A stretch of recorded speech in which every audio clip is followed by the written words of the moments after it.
Hello? Yeah, is that Oxford City Council? Great stuff. I'd like to book the city centre early May next year, maybe even actually late April. Keep both options open if that's possible. You can, great. Also, can you recommend an open-top bus company? Okay, wait there, I'm just writing that down. That's great. Thanks very much. Matt, hold on. While you've got on the line, can you just ask whether we can have a statue of BDK erected in Cornmarket Street by then? You heard that? Oh, great. We'll have to go through planning. Okay, understood. And that could take a very, very long time. In fact, it could take ages. Okay. No worries. I'll tell you what, let's speak in the new year. Right, sorry about that, Dan. Shall we get on with the pod? Run that sting.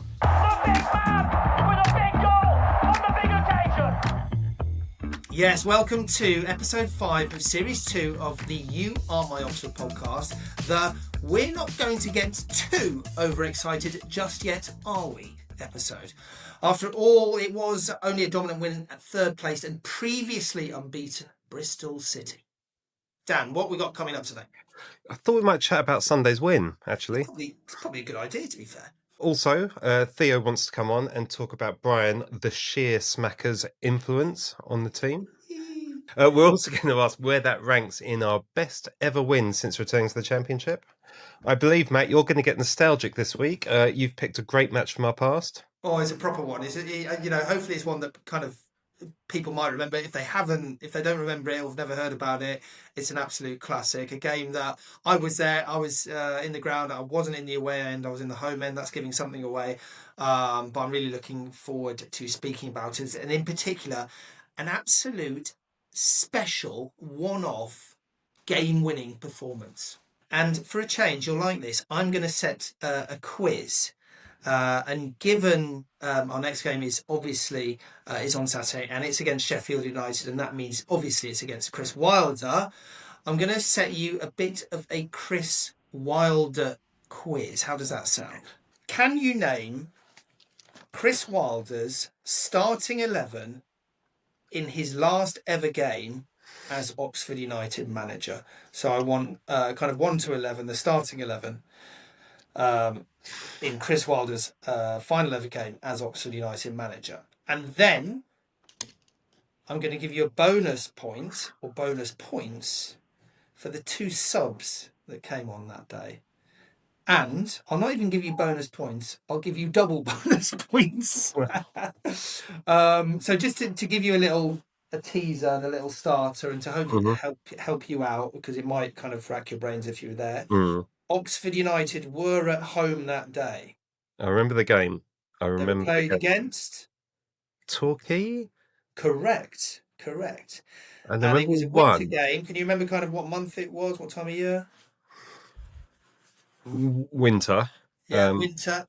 Saturday the 25th of January 2014 ended up being Chris Wilder's final game as Oxford United manager. And just to get you going, get you thinking, what was the score? Can you remember the score that day? I remember we won.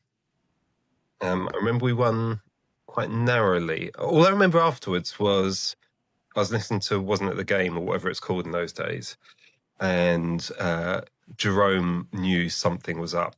There we go. I want the 1 to 11, the final starting lineup from Chris Wilder, and then an extra bonus point for the goal scorer that day, and then double your bonus points for the 2 subs that came on. There's a lot of points on offer here. It is a lot of points of offer. You could go straight to the top of the league. Okay, as ever, answers at the very end of the pod.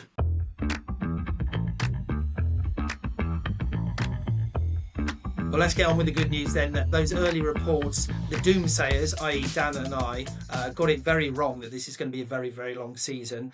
And actually, things are very much looking up, I think it's fair to say. Dan, you messaged me after the Leicester game and said, we're good. Now I can see why. I mean, what a performance. One of the best that we've had in recent seasons. Is incredible. So I have a slight confession, Matt, which is that I didn't watch it live. I have watched it back. I've watched the highlights, even the extended version, which I found on some dodgy YouTube site. But I only got back from a work trip very early on Sunday morning. Had a little snooze, and then I'd been volunteered by my wife to do a barbecue at the cricket club. The So classic. I was listening whilst barbecuing, had Radio Oxford on in the background. I got to 2-1, at which point my phone ran out of battery. So the last 10 minutes, we were 2-1 up. Had absolutely no idea. Eventually found my son, who said, "We won 3-1." So that we, yeah, an Mate, extra that life. is. What a performance! What a Huh? performance. I should probably own up, I was not at the game. I was actually also flying back from work. But I did watch it on TV. I got home a couple of hours before kick-off, watched it. It was incredible. I mean, Dan, where should we start? Should we start? I think a good place to start is just BDK. And I know we'll speak about him later in more detail, but BDK and his free kicks. I mentioned it in the last pod, that ball that he whipped around for Lancashire whippage, and it was a very similar one that he put on Prelic's head for the opening goal. That What a ball! boy has a ping on him. Oh, the whippage. Beautiful. Yeah, I'll watch that Beautiful. all day long. Yeah. I think Oxford fans are very excited. And then a moment in the game which actually was absolutely pivotal, and that's Brodie Spencer's clearance off the line, which I've watched it so many times, and it's proper athletic, and it was going in. It defies the laws of physics. I just literally have no idea how he did that. Like, to get the timing and everything so right, because he could have just dived in and Yeah, volleyed it straight into the top corner, which is exactly what 99% of people would have done. yeah. But to get his foot underneath it and then hook it out, unbelievable. To have the Absolutely. awareness, exactly that, of where he was in relation to the goal and clearing it, um, was fantastic. So that was obviously a high point. And then again last week, or when we spoke last, Dan, I was a bit critical of our not critical of our wingers, but we were saying that we don't have a complete performance winger at the moment. If only we could meld them all together, Mm. then we would have the perfect winger. Well, Did you do that last week, Matt? Did you meld them all together? maybe I did that. Maybe that's why Tyler was nowhere to be seen as well. Maybe Mm. they've done something in the medical room to fix them all together. But Plaheta, when he's on fire, I love to watch him, and he's not afraid to have a little strike from outside the box, as we saw last season. I think it was against Plymouth, wasn't it? And this one reminded me a bit of that. Although obviously this was a lot more kind of instantaneous and had to get away the shot really quickly rather than pick his spot. But when he was running at players, I thought from like the first minute, I thought he's going to cause them a lot of problems today. And I was really pleased for him. He looked really happy. And yeah, no, good for him. Yeah, unbelievable shot. It seemed to me, Matt, he kicked it from, I guess, whichever way, from the right hand side of the goal as you're facing it, and he was outside the right hand post, Mm, and he hit it, and it seemed to swerve so much that it mm. actually hit the side netting of the inside of the goal, which is incredible to put that much bend in it, to get it inside the post and then still hit the inside of the net before it hits the back of the net. Unbelievable. Should we speak about Bellic? So Because I I think think there's a player. we're all feeling good about him after that. And also, he wasn't playing like that kind of out and out kind of Mhm. bustling number nine. He was playing like I think everyone's calling it a 10. And gosh, he caused some problems, didn't he? He's a player. He's a real player. Um, yeah, it's just I really like him. So Matt, I have a little funny thing to say, which is on my WhatsApp group with my OUFC mates. I predicted beforehand a 3-1 win with Prelic scoring. I said twice. I thought he was going to score twice. I think there's a hell of a player there. Do you? Yeah, I really do. Yeah. So out of all of them, he's the one that you're kind of looking at I and know going, I'm excited about all of them. yeah. I think as we've already established, I think we are now very excited about this season. I think we have a very dangerous looking front line, so different to last year. I mean, I wonder, is Paris going to feature I know, again? I know. Well, I think it was mentioned on other podcasts, which we won't name, but I sometimes dip into just to hear The what the opposition. competition is talking about. And if you look at this game last season, which was pretty much exactly a year ago, I think, Mm, and we were talking about that Harris missed chance, and obviously Rodriguez, scoring our goal, and kind of mm. those key men, key players. just we're not even really thinking about them now. We're like a year on, we've got this whole, exciting attacking front line, and it was just a really exciting kind of away performance, wasn't it? Um, I think we've upgraded. We've upgraded, haven't we, from last Yeah. year? I think our kind of starting 11, our kind of starting team is kind of very, very exciting. And I said that kind of at half time during the game, but actually also the subs came on Sunday and really impressed as well. So, oh, I'm excited, Dan. The third goal, Matt. Where are you standing on it? Oh, mate, I'll give it Greg Lee every day of the week. Do you? Yeah. No, I just mean, because I like it, I'm not necessarily sure if he got a touch, but he wheeled away in that kind of way. He loves a goal, doesn't he? And he wheeled away as if that's mine. So I'll give him it. there's a social that the club has put out, and the club social's been better actually this week, I think. But Very good. I wonder if they've listened to us, Dan. I was going to mention that to you. we have a lot of listeners, Matt. We have a lot of listeners, so it could well be that all around the club they are tuning in.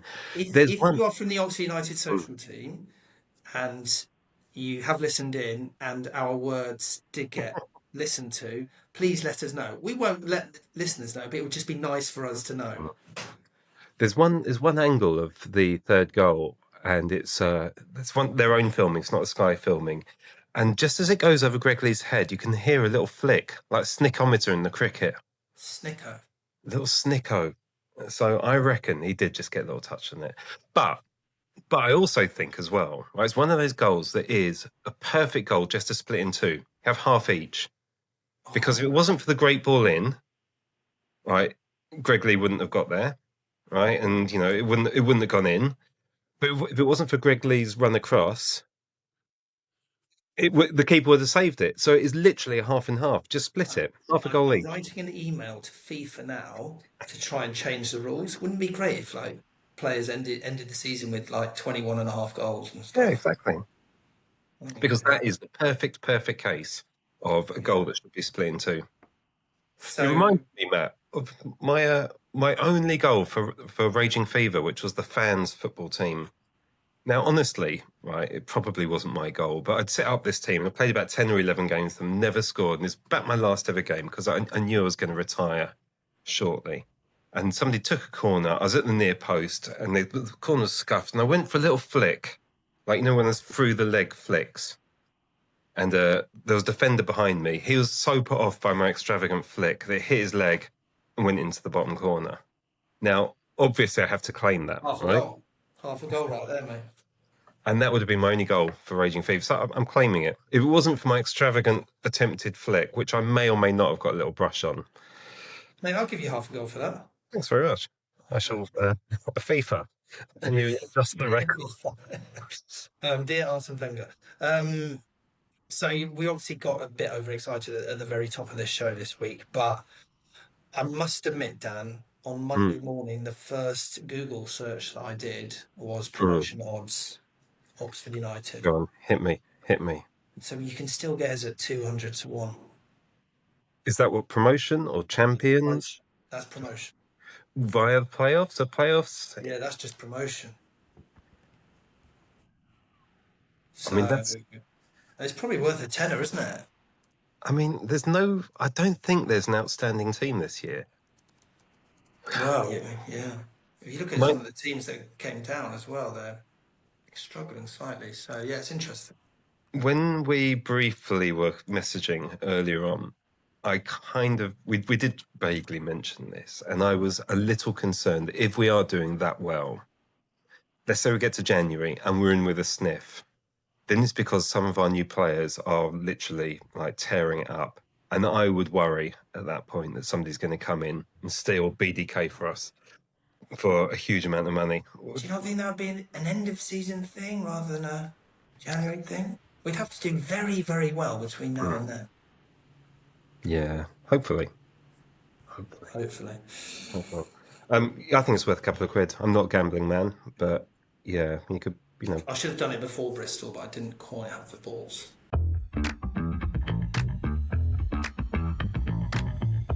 Now, we've established that neither of us was there yesterday, and in Dan's case, he wasn't even watching. So, to give our hugely popular podcast some street credibility, we're crossing now to our West Country correspondent, that man Theo, of course, who's joining us from his Stats Kitchen as ever there in Bristol itself. I think that's right. Theo, a real kind of home game for you, effectively. How was it for you? Good day out? Well, quite literally, because I'm going to lose some of my credibility by saying I was in the home end in the family area with my son.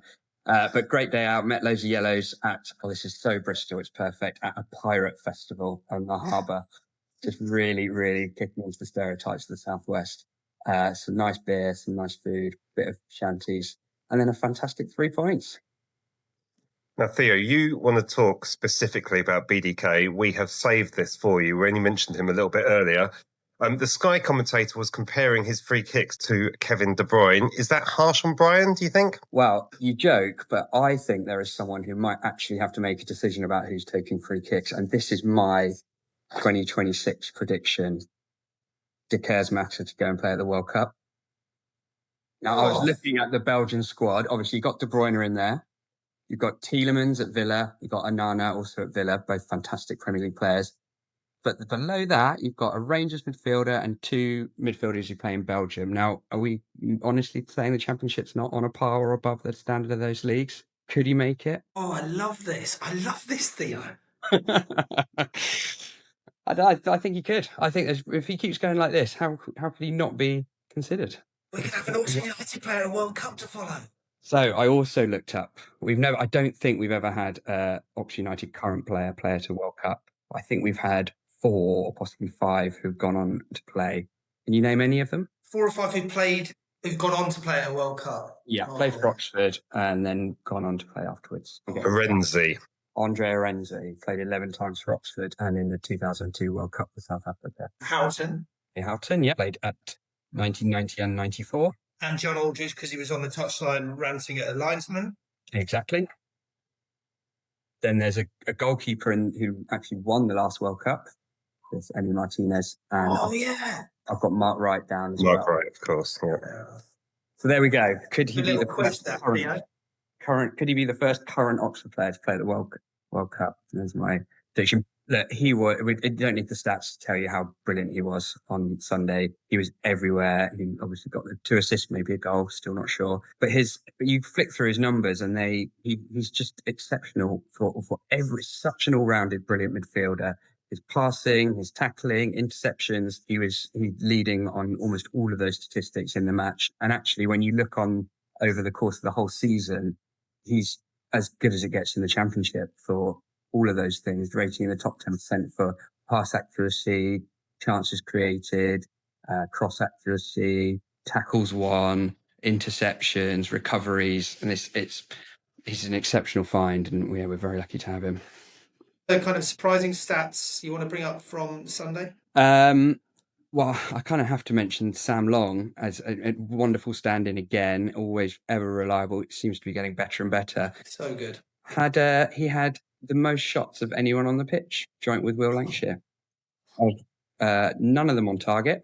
I think one hit the post, maybe. Yeah, hit the post. And an XG of those 4 shots combined of 0.13. So maybe have a little word with Sam Long in terms of stop shooting 25 yards. So Philip Krastev, who we maybe agree had a slightly quieter game compared to some of the other standout performances going forward, did want to highlight what a great job he was doing for the team defensively in terms of defensive contributions, which FootMob defines as tackles, interceptions, blocks, etc. He had the most of any non-defender on the pitch.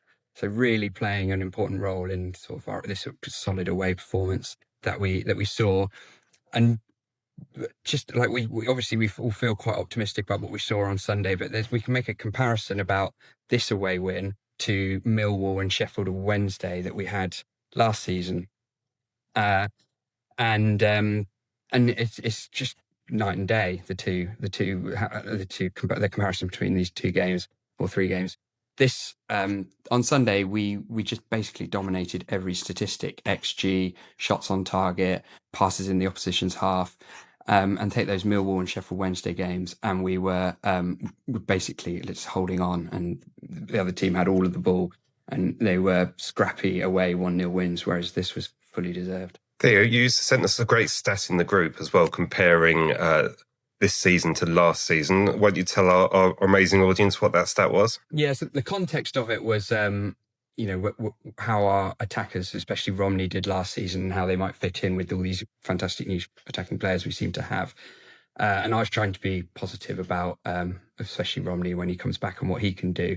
And just to highlight how we're seem to be a completely different attacking unit compared to where we were for the second half of last season. We've managed 18 shots 4 times already this season. Bristol City, Brighton, Leicester, and I can't remember the other game, one other. We only managed that twice in the whole of last season in the League and Cup. We are, and I think Brian de Kersmash are probably playing a massive role in this, just a much more functioning attacking team, and I'm excited to see all of the players slot into it.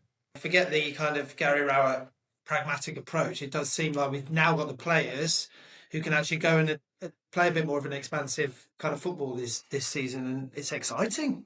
It's really exciting. And Rowett said in his interview he had a big choice between Harris and Prelic to make on Sunday, who would start in that 10. And I thought his analysis of that decision was so astute, in that he realised that they were playing 3 at the back. So essentially having 2 strikers could occupy those 3, which they did brilliantly. And then that gave especially Shemi so much space on the wing. Whenever their left wing back went forward, we were away whenever we got the ball. And so I think Rowett deserves a lot of credit for that decision. It's sounding almost like a proper football podcast now, with real statistical chat. I'm going to make it much more in our style. We're saying that's our best ever win since we returned to the Championship. Where does it rank, boys? Where do you rank it in our best wins since returning to the Championship? I mean, it's up there. I mean, we mentioned Sheffield Wednesday a bit ago. I particularly enjoyed that, just for the moment it came in the season, the fact that Sam Long scored. Away victories last season were like hen's teeth, so it just felt even more special. But this is right up there. Definitely right up there. The one I mentioned is Sunderland, the 2-0 win at home to Sunderland, who then went on to win the playoffs. Yes, they didn't really care about that game. In fact, it secured our place in the league. That still feels like a big one. But in terms of most impressive wins, yeah, I can't think of anything better that we've done in the last 12 months. I still love the Norwich game, our first game back, which was just a beautiful, beautiful day. It's like, oh my God, we're here. So where are we going to rank it? Give me a ranking, boys. I'm going to let you decide this one. I'm going to go number 1, and we'll see what happens for the rest of the season. But I'm going to say it's number 1. Yeah, I'm going to go number 1 as well. It's the week after recency bias and all that. It's the best performance in the Championship. Agreed. I'm going to go for number 1 also. Although the next few wins are going to be even better, I reckon, as we charge up the table. The promotion party starting now. Exactly that.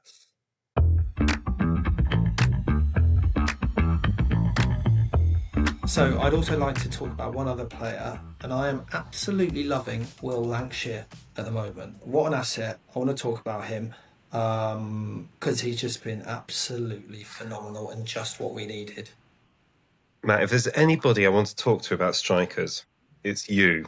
You know so much about rippling the old onion bag. So tell me why. Give me what your lowdown is on this. Yeah. I know so much about strikers, and I know so much about kind of inside players and what makes them tick, that I completely wrote him off in episode 1. No need to mention that again. We'll just keep mentioning that. What were the exact words I said? I think you said very unexcited. Something like, it's like you mentioned Dane Scarlett and said, I'm just totally not excited about the Dane Scarlett. I know Dane Scarlett was all right, but obviously I didn't quite get that one right. What I love about him is that he's 20 years old, but he's a big lad. He puts himself about, and he's one of those attackers that a centre back will after 10 minutes go, I'm not going to enjoy this afternoon, and this is just going to be too much of a battle, and he's just going to give me, he's just going to be nasty all day, and he's just going to make my life hard. Goes up, throws a tackle in, chases balls down, puts a bit of needle in, probably goes over the top a bit with tackles, goes up for headers, but he's the thing that I love about him most. he's so desperate to score, and I think that's what we've been missing from a number 9. In recent seasons, is that kind of desperation to score. And 100%, Lancashire would have come off that pitch on Sunday and gone, I'm really happy about the win, but I'm gutted I didn't score. And I think you really want that kind of fire in the belly from every striker. So, no, he's turning firmly into a fan's favourite. And yeah, I'm here for it. I like him. Again, I'm slightly worried, Matt, because he's on loan. Maybe we don't want him to be too good, just in case he gets recalled. You're worried about all our players being too good. Well, maybe I'm not used to it, right? But there's just a danger, isn't there? That, if he's doing brilliantly well, I mean, he's not going to get into the Tottenham first team, but maybe they'd want to push him to a club slightly higher up. I don't know. But, then again, if we're, in the upper half of the table and he's scoring lots of goals, then, they'll be thinking, well, he's doing really well there. This is great for his development. Maybe, and he probably wouldn't want to move if everything's going well. Of course, you know how the famous saying goes, don't you? Go on, Matt. Never fall in love with a lone striker. True that. Little story for you. I not quite fell in love, but certainly was taken very quickly to a certain striker called Guy Whittingham. But after he scored on his debut at Swindon, not sure if you remember this, Dan, he was recalled by Portsmouth, and what should have been the perfect match, the beautiful romance, turned literally into a one afternoon stand. Remember that? Remember it well, but I guess one afternoon at the county ground's enough for anyone, really. Not the best place to take a first date there, Matt. I'm not going to...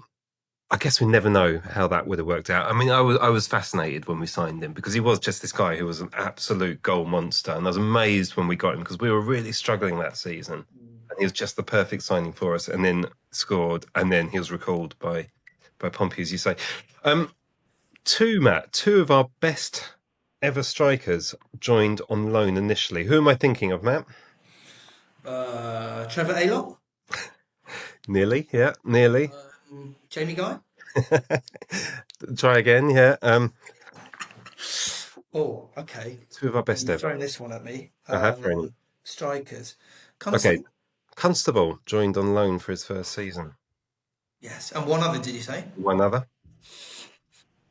Probably, in terms of skill, one of our greatest ever players, I would say, in terms of skill. Still playing now. I think he's still playing now. Hilton? No. Taylor? No. Roof. The Roofmeister. Oh, of course. Who did he join on loan from? West Brom. Oh, We had him for 6 or 7 games, and then we announced his signing to great fanfare. So, there you go. I've chucked a little quiz back at you. Failed. Well, I know. I got 50% right, so... Yeah, there's one of those quizzes where you have to get all the answers right, or you... No, I was told, I followed the rule that actually getting 50% in exams throughout my life was actually all right. Look at you now. Success story.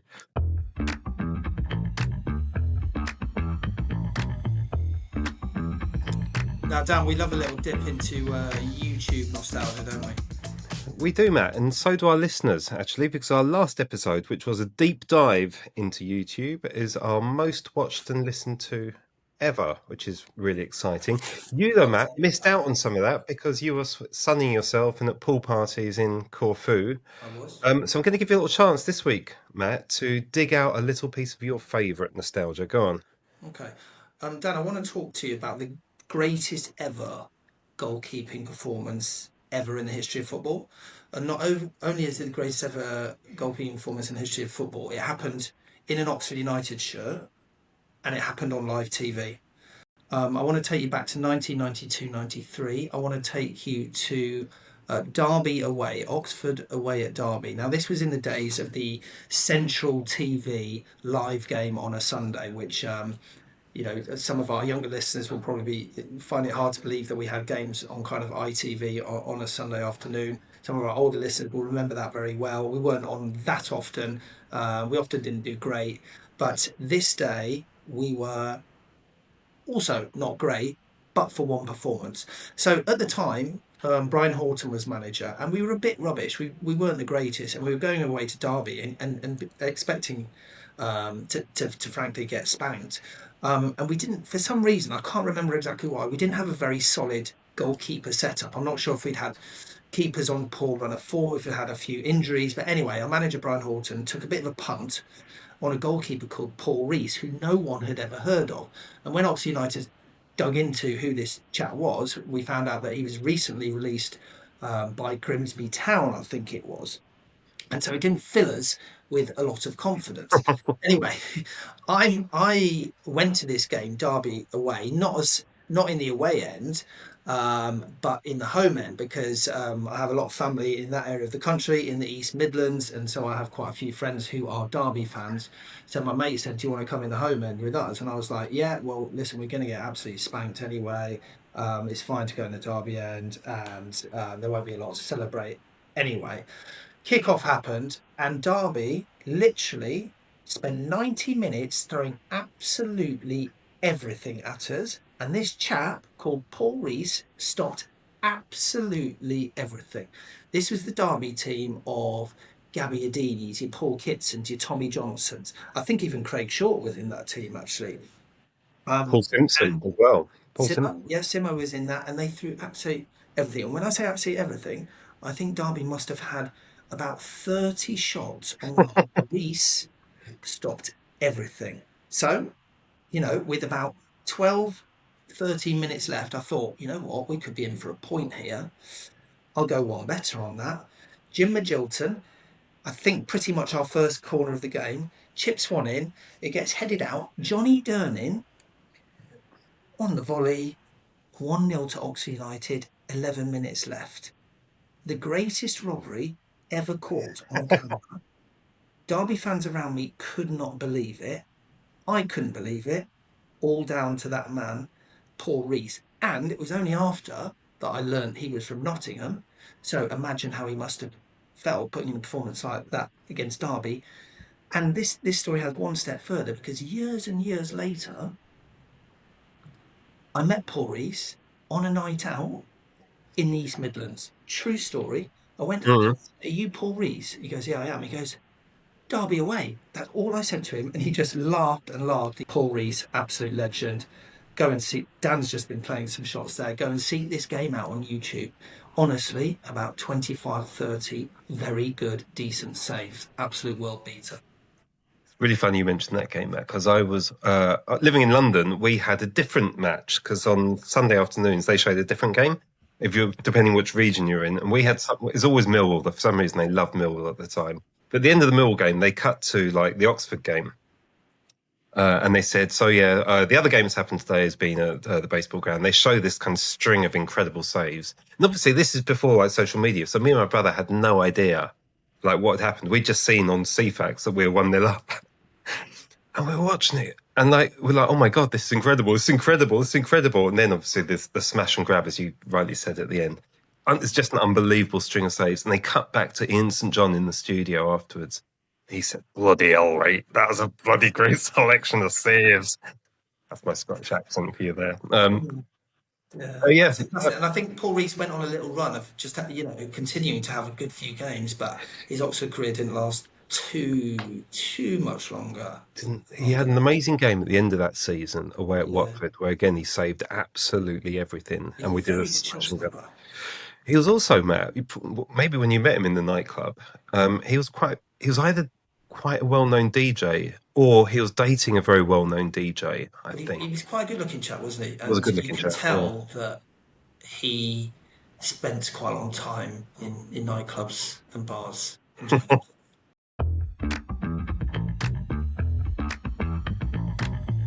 Just a little catch-up on a few outstanding issues from previous episodes.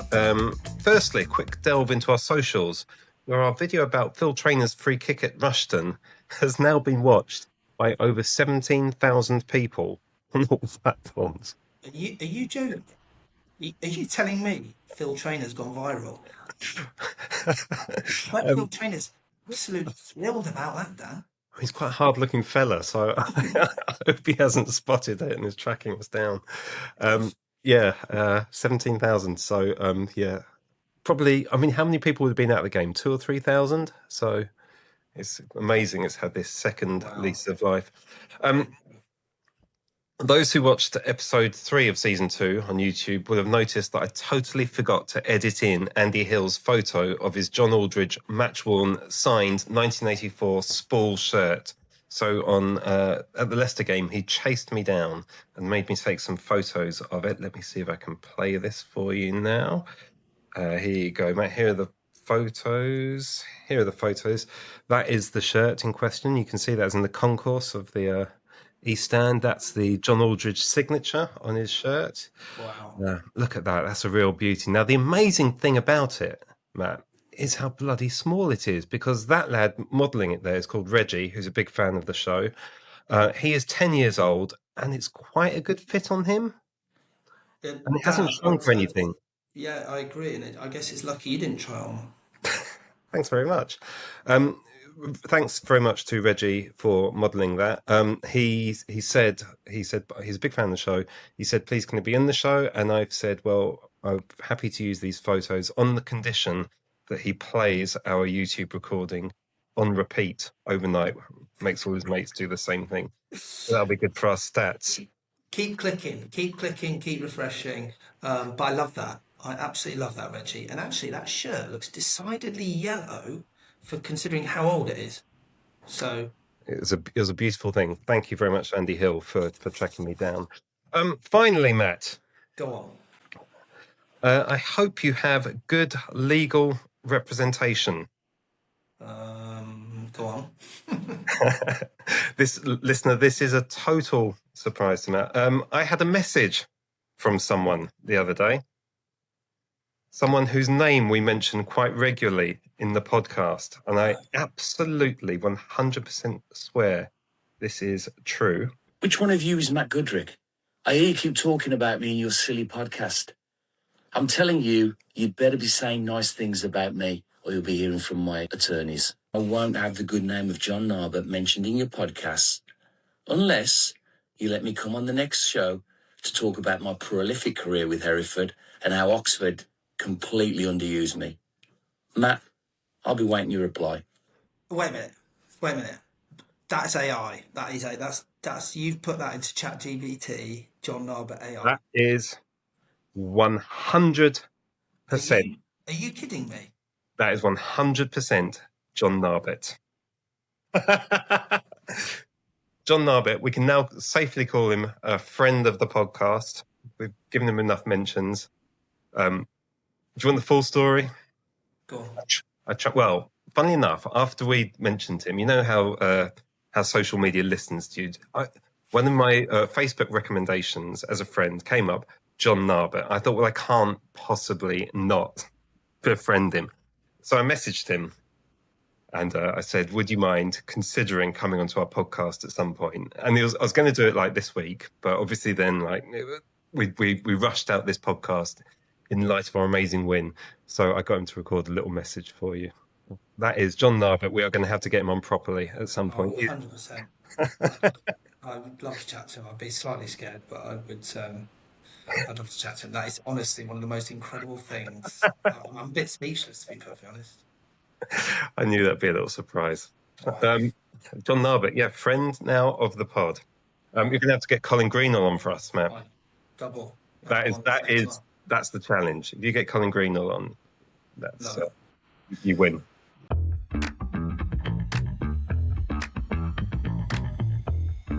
Okay, and nearly done. We need to do a very quick preview of the upcoming next few games, but should we just delve back into that quiz and your answers, Dan? So a reminder to listeners, I was looking for Chris Wilder's final game in charge, his starting 11 that day. It was a 1-0 win against Torquay. So Dan, I want the starting 11. Let's see how many of these you get. I've got a midfield deficit. I've gone totally blank on the midfielders. I'm going to go Clark in goal. Yeah. Newey, Hunt, Jake Wright. Can't think of no, I can't think of another central defender of that era. Smalley, Bino, Potter, Kitson, maybe O'Dowda, Let me chuck in an O'Dowda there. That's all I've written down. Okay, you got 6 out of 11, which is pretty good. Okay. So Clark, and then we've Newey, Hunt, Hunt, John Mullins, Jay Wright, Mullins, of course. Newey, Yeah. Ryan Williams, Yeah, he was good. Nicky Rowe. Exactly. We'll get him on. He's the new John Narber. Daniel Rose. Ah, yeah. Yeah, this is the one I thought you might get. Mm. Josh Ruffles. Ah, of course. Bino, you're right, and Dean Smalley, you're right. And then I was going to give you a bonus point for the goal scorer that day in a 1-0 win against Torquay. I mean, Smalley. Yes, boy. Okay, good. All right. And then for the double bonus points, which you'll never get, I don't think, Mm. the 2 subs that day. Who came on? So Potter wasn't one of them, no? No. O'Dowd. Oh, that lad, the striker, the young lad. Roberts. No. I'll tell you. Go on. Michael Rains came on for Jay Wright, and Oh, Sean young. Rigg came on for Josh Ruffles. The rig, not Sean Reck, who I was having a chat before. Cool. Yeah, not bad, not bad. 6 plus a bonus point. That's 12 in total. Pretty good. Pretty good. Okay, let's preview the next upcoming games. Sheffield United. Yeah, so should we just, in the round, should we just look at the next 4 games? Because you've got Sheffield United, bottom of the table, QPR, beat Bolton around us, Watford, same points as us, and Derby, same points as us. So it's kind of exciting, isn't it? But I don't want to get too overexcited. But 3 of them away. Watford and QPR are definitely away. Derby, is that away or? I think that's at home. Okay. Yeah, I mean, winnable. But we said all of this last season, especially bloody QPR. We gave ourselves 6 points against QPR and we took precisely 0. Saved our, I mean, my next door neighbour is literally a QPR fan and he couldn't believe how bad we were in both the games last year. Who knows, Matt? I mean, I think we're a very, very different team. So, and I'm excited too because I am actually going to be able to go to all 4 of these games because I've been a bit Carlton fair weather on the games this season, but I'm there for all 4 of those games. That's exciting. That's exciting. Good. Yeah, I think I'm at all 4 as well. Actually, we can get together and we can go and meet people outside the ground and start our podcast, which I know you love doing. Yeah. So in terms of a preview, that was our in-depth insight. That, we might do quite well in the next 4 games, and we're excited by them. I think that's the kind of analysis that people come to this very popular podcast for, Matt. Exactly that. Well, I think it's been a lot of fun. Been a lot of fun. I still can't quite get over the John Narber thing, so I'm just going to go for a little lie down. But it's been a pleasure chatting, Dan. Yep, we'll see you, listeners, in our next episode, hopefully with the Narb Meister, the Narbo. Any questions for him, Matt? What are you going to ask him? I'm getting nervous. Successful businessman now living in Chicago. You got any financial advice you need or anything? It's been a lot of fun, Matt.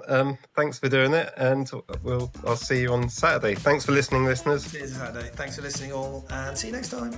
Take care. The big man with a big goal on the big occasion.